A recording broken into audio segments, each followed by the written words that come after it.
Kisah Nabi Sulaiman alaihissalam.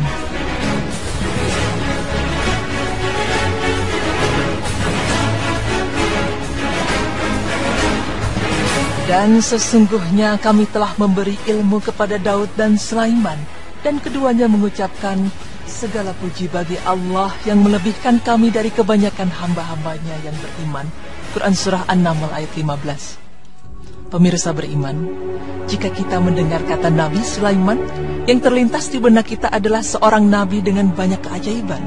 Beliau adalah satu-satunya nabi yang menerima segala kenikmatan dari Allah Ta'ala secara sempurna.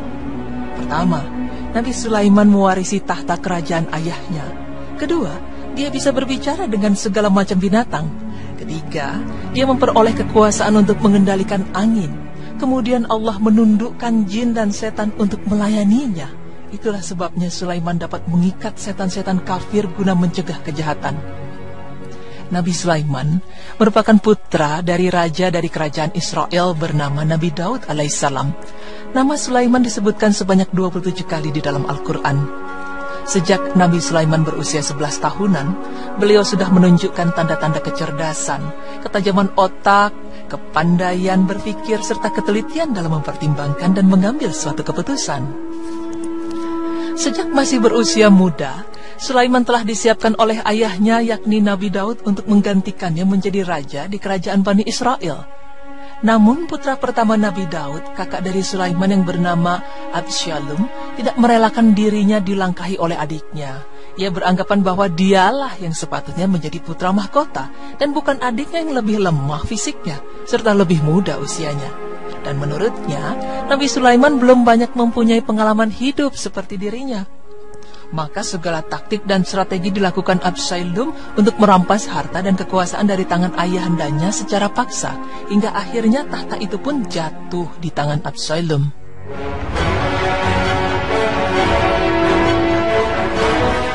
Akan tetapi, akhirnya tahta berhasil direbut kembali oleh Nabi Daud, sementara Absyalom harus mati terbunuh dalam perang perebutan tahta kerajaan. Setelah 40 tahun berlalu, Raja Daud meninggal dunia. Maka Nabi Sulaiman pun diwasiatkan untuk menggantikan posisi Nabi Daud sebagai raja di kerajaan Israel. Sulaiman akhirnya menjadi raja di istana yang berdiri megah. Beliau yang telah berkuasa penuh atas kerajaan Bani Israel yang makin meluas dan melebar, diberikan oleh Allah kekuatan untuk menundukkan makhluk-makhluk lain, yaitu jin, angin, dan burung-burung, yang kesemuanya berada di bawah perintahnya untuk melakukan apa yang dikehendakinya. Di samping itu, Allah memberinya pula suatu karunia berupa mengalirnya cairan tembaga dari bawah tanah untuk dimanfaatkannya bagi karya pembangunan gedung-gedung, pembuatan piring-piring sebesar kolam air, periuk-periuk yang tetap berada di atas tungku yang dikerjakan oleh pasukan jinnya. Nabi Sulaiman pun memiliki istana yang dibangun secara gotong royong oleh manusia, jin, bahkan hewan. Dindingnya terbuat dari batu pualam, tiang dan pintunya terbuat dari emas dan tembaga, atapnya dari perak, hiasan dan ukirannya terbuat dari mutiara, intan, dan berlian. Pasir di taman juga ditaburi mutiara. Mukjizat lain yang diberikan oleh Allah kepada Sulaiman ialah kesanggupan beliau menangkap maksud yang terkandung dalam suara binatang-binatang. Juga sebaliknya, binatang-binatang dapat pula mengerti apa yang diperintahkan dan diucapkan Nabi Sulaiman. Maka ketika Nabi Sulaiman berpergian dalam rombongan kafilah yang besar yang terdiri dari manusia, jin, dan binatang-binatang lain menuju ke sebuah tempat bernama Asgalan, ia melalui sebuah lembah yang disebut Lembah Semut. Di situ ia mendengar seekor semut berkata kepada kawan-kawannya, "Hai semut-semut, masuklah kamu semuanya ke dalam sarungmu, supaya kamu selamat dan tidak menjadi binasa diinjak oleh Sulaiman dan tentaranya, tanpa ia sadar dan sengaja." Nabi Sulaiman hanya tersenyum mendengar percakapan semut yang ketakutan itu. Beliau pun memberitahu akan hal itu kepada seluruh pengikutnya, seraya bersyukur kepada Allah atas karunia yang diterimanya.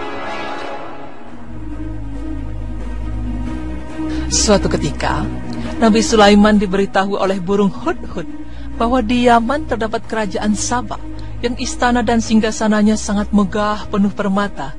Beliau juga diberitahu bahwa penguasanya adalah Ratu Bilqis. Ratu Bilqis adalah seorang pemimpin yang tidak mengenal Tuhan. Bahkan bersama rakyatnya, Ratu Bilqis menjadi penyembah matahari.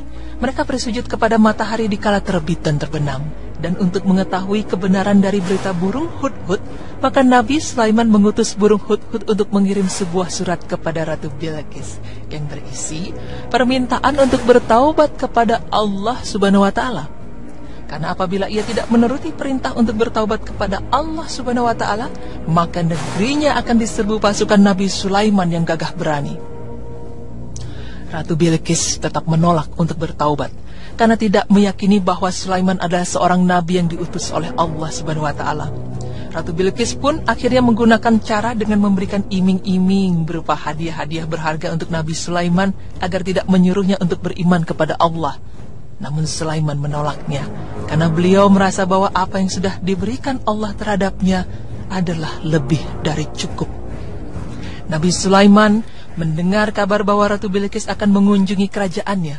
Dan setelah mengetahui keberangkatan Ratu Bilqis, Nabi Sulaiman pun bertanya kepada semua jin, "Siapakah di antara kalian yang dapat mengambil istana Ratu Bilqis sebelum ia sampai di sini?"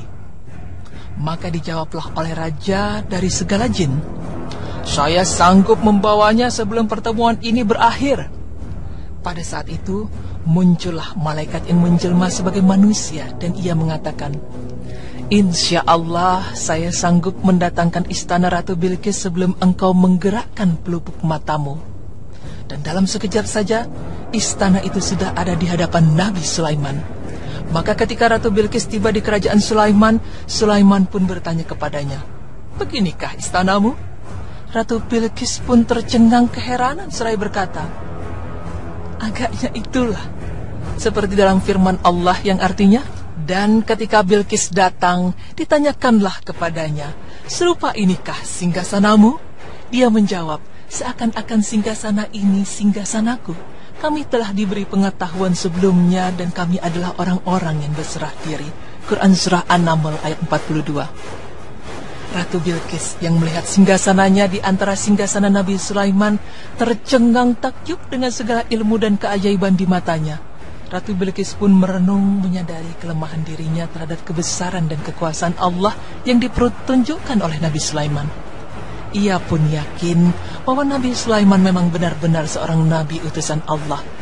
Maka tunduklah Ratu Bilqis kepada Nabi Sulaiman, dan sejak saat itu ia menyatakan keimanannya kepada Allah Subhanahu wa Ta'ala. Mengenai wafatnya Nabi Sulaiman, tidak ada tanda-tanda yang menunjukkan kematian beliau kecuali anai-anai yang memakan tongkatnya, yang ia buat sebagai sandaran ketika Allah mengambil nyawanya. Para jin yang sedang mengerjakan bangunan atas perintah beliau juga tidak mengetahui bahwa beliau telah meninggal, kecuali setelah mereka melihat Nabi Sulaiman tersungkur jatuh di atas lantai akibat jatuhnya tongkat sandarannya yang dimakan oleh anai-anai.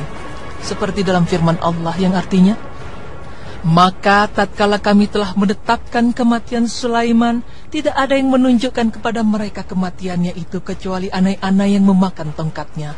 Maka tatkala ia telah tersungkur, tahulah jin bahwa kalau sekiranya mereka mengetahui yang gaib, tentulah mereka tidak akan tetap dalam siksa yang menghinakan." Quran Surah Saba ayat 14.